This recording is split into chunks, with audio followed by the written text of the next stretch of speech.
나는 한 달에 한 번 이상 해외 출장을 간다. 이번엔 독일이다. 독일에서의 나의 임무는 전시회에서 회사 소개를 하며 영업을 하는 것이다. 영어로 소개를 해야 하는데 첫 전시회고 대표님을 포함한 상사 두 분 앞에서 일하는 모습을 보여야 하기에 바짝 긴장하며 비행기에 몸을 실었다. 나는 희귀병 환자다. 몸이 피곤해질수록 신경이 예민해져 전신에 통증이 생기고 어디로 튈지 모르는 염증 반응이 몸 이곳저곳에서 튀어나온다.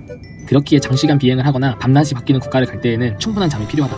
하지만 이번 비행에서는 그럴 수 없었다. 아직 미숙한 회사 제품 내용을 숙지해야 했고 상사님들 앞에서 유창해 보이는 척을 성공시킬 영어 멘트도 준비해야 했다. 이번 출장의 숙소는 내가 정해보라는 지시에 열심히 찾아 예약했다. 뿌듯한 미소를 지으며 숙소에 도착한 나의 모습은 곧 에어컨도 안되고 냉장고도 없는 처참한 호텔을 바라보고 표정이 좋지 않으신 상사님들을 바라보며 환불해라 했으나 환불 가득가루 환불이 불가능하게 만든 여기서 대표님을 하염없이 믿지만 그걸 체크 못해 척거리는 것도 방짝이 걸리고 땀 흘리는 멍청한 짝이었다. 정말 다행히도 전시회는 차주 월요일에 시작했고 내가 독일에 도착한 날은 금요일이었다. 그렇기에 금, 토, 일에는 독일이라는 나라를 충분히 느낄 수 있었고 배낭여행 온 기분으로 이런저런 이야기하며 나의 헛디뎠던 첫 발자취를 희미하게나마 감출 수 있었다. 여유로운 마음으로 전시회에 가는 발걸음은 한결 가벼웠다. 전시회가 시작하기 전에 전시회장에 가서 부스 설치를 해야 하는데 당연히 월요일의 시작인 전시회의 부스는 작주 금요일에는 완성되어야 토일을 쉴 텐데 금요일에 나가도 안 돼 있고 토일에 가도 안 돼 있어 결국 일요일까지 3번이나 가게 되었다. 내 탓이 아닌데 조금 더 완벽하게 조사해둘 걸 하며 속상했다. 전시회가 시작되고 긴장된 마음을 떨치기 위해 먼저 전시장의 전체를 돌아다니며 외국인들과의 인사 연습을 했다. 역시나 아시아인이 가장 만만했지만 공짜를 좋아하면 대머리가 된다는 가설 때문에 백인 아저씨한테 다가가 연습을 시작했다. 아저씨는 상냥하셨다. 생각해보면 모두가 모두에게 고객일 수 있기에 다들 친절함이 기본 소양으로 갖춰져 있으셨다. 이때부터 나는 너무 설레고 신이 났다. 왜냐면 나는 처음 만나는 사람과의 대화가 가장 짜릿하기 때문이다. 서로를 모르기 때문에 서로에 대한 모든 질문이 서로에게 첫 질문이 되고 심지어 억지로라도 서로에게 친절해야만 하는 이 상황이 무척 행복했다. 약간 치트키 느낌? 화장실은 꽤 멀리 있는데 나는 화장실에 갈 때마다 돌아오는 길을 달리하여 독일이라는 나라에 걸맞는 젤리란 젤리를 리셉션 데스크에 올려놨다면 모두 가져와 모두에게 나눠주었다. 우리도 가져온 것을 뿌렸으니 좋은 품맛이었다고 볼 수 있었다. 독일을 유머 감각이 없는 나라라고들 하더라.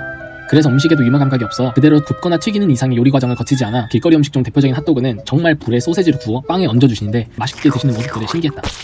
내가 먹은 음식들은 단촐하지만은 않았다. 가격대가 있는 음식들이었어서 그런가 상당히 맛있고 먹어볼 만한 맛이었다. 한 5일 먹으니 죽을 맛이긴 했다. 결국 대리님과의 작전회의로 아시아권 음식들에 취했고 머리에선 도파민이 터졌다. 음식을 먹고 있으면 벌같이 생긴 벌이 정말 많이 꼬였는데 망고 쉐이크에 들어간 벌을 보며 문득 캐치 미 이프 캔의 대사가 떠올라 혼자 웃으며 스토리에 올렸다. 그가 올라오길 바랬다. 포기하지 않고 내 망고 쉐이크. 서양권 국가들의 특징 중 예술 분야가 많이 발달한 것으로 알고만 있었는데 실제로 예술관, 박물관이 상당히 많았다. 도대체 미술관은 왜 가지?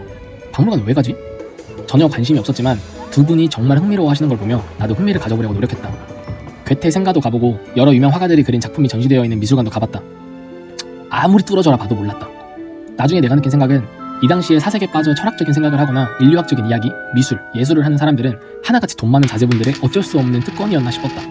생사가 중요한 많은 이들에겐 이러한 분야에 마음을 투자하거나 소비할 여유가 없었겠구나 싶었다.